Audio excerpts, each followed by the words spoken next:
So, what would you do with somebody like that for posing? Like, is there a certain style? Did he come to you and say, "This is the music I'm thinking," or did you tell him, "Hey, I think you should do this style of music"? Well, basically, what we mainly do, to be honest, is we go over his mandatories.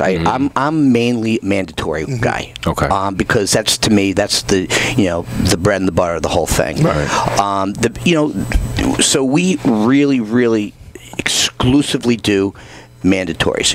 All his quarter turns, his 60-second free posing. We go over that, how his transitions are going to be. And then, as far as his routine is concerned, he'll come to me and he'll show me his routine, and I'll kick in some ideas. And if I see something that could be tweaked, I'll tweak it. I mean, he basically, when I work with routines, like the only person really I put exclusive energy into routines is with Evan. Right. Okay. But, the thing is, we have the time and the availability for each other to do that. Okay. Guys all the way up in Jersey, and other people are, from that come out. They're from out of state or from way out of, different parts of the state. So I mainly concentrate because of that reason on mandatories with everybody. Okay. Because, like I said, that's where it's all done. All the judging's done. Yeah, that's the most important. When you would look at somebody for their judging, and it's about 9 poses, you'd say? Yeah, about that. Seven mandatories. Okay, so somebody comes out and they do quarter turns. Would you sit there and watch them and critique them as they're doing them and tell them what they should do that's different, or when I work with somebody? Yeah, absolutely. What I'll do is I'll take a look of what they're giving me as a base.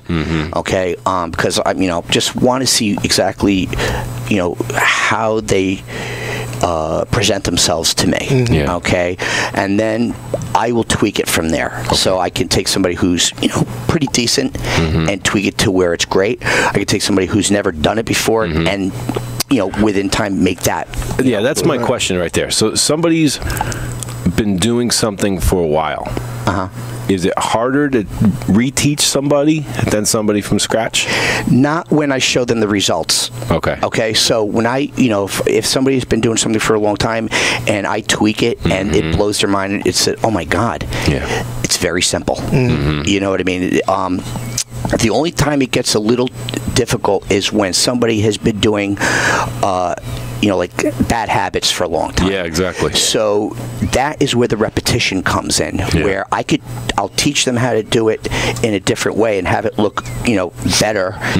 But then it's up to them to practice it all along, and that's why it's important that I work with everybody on a weekly basis. Yeah. Okay, because it's up to them to sort of do their homework and practice, and hopefully by the time that we're done, by the time they get up on stage, they'll execute what they've been practicing. Okay. A lot of times toward the end of the preparation, I'll do everything without mirrors. Yeah. And I'll take pictures of them to make sure. And that's where it comes in. Okay. For example, give us some of these bad habits. That's what I was going to ask. That some of these people come to you with. Okay, well, let's just take the classic side chest. Right. Okay, a lot of times people will jam their shoulder into their ear, and they won't turn enough. So they'll give me a side where they're completely 90 degrees, from the judges, and there won't be any turn. And if they do turn, their back shoulder will be in their ear, and they're not presenting a nice, square, broad look to them. Right.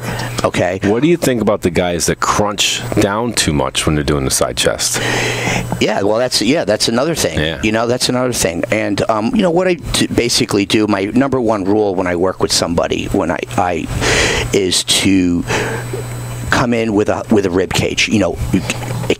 Lift the rib cage in pretty much every pose you're going to do, except for, of course, the most muscular and the abdominal shot. But and it depends on their side chest too, but that's really individual. But that's basically the number one rule, is to always lift the rib cage no matter what you're doing.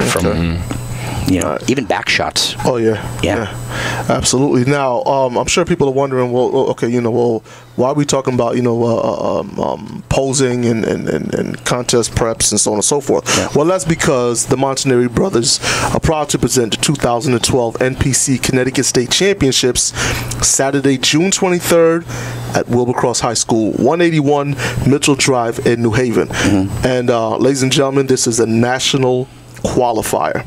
All right, some of the categories include bodybuilding for men and women's, masters, teens. We got bikini. There's going to be figure.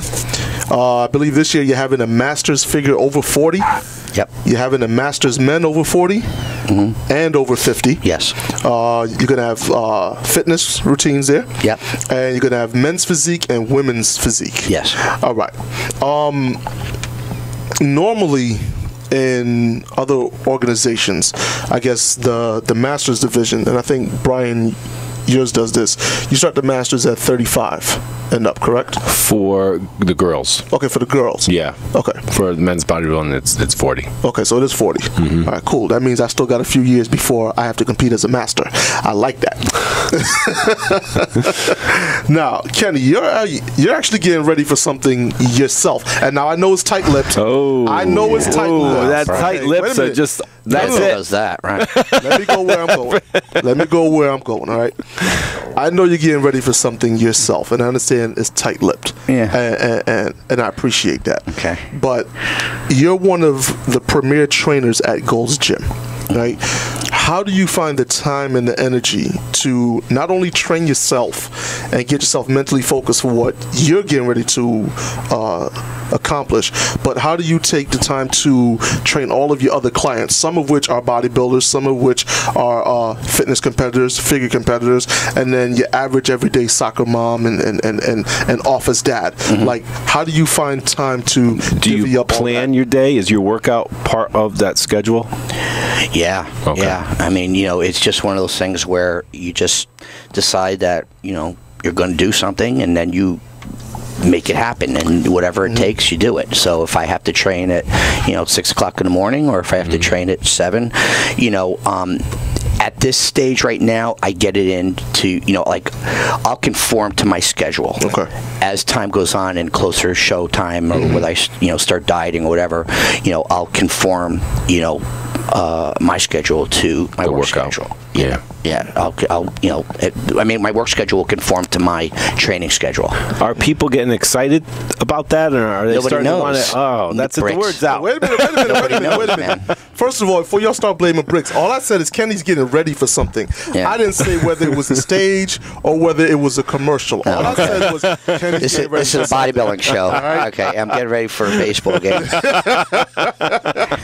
I didn't tell him when. I can. I can. I'm not, but the reason I'm just giving a little bit of drippage to it is because, a lot of trainers, they don't practice what they preach. Yeah. You have the trainer who may have competed once or have never competed, but they consider themselves a guru. You take everything that you do and you put it into your everyday life. So yeah. I think it's very important that your credentials be as official as they possibly can. Yeah. You know what I mean? When was your last show?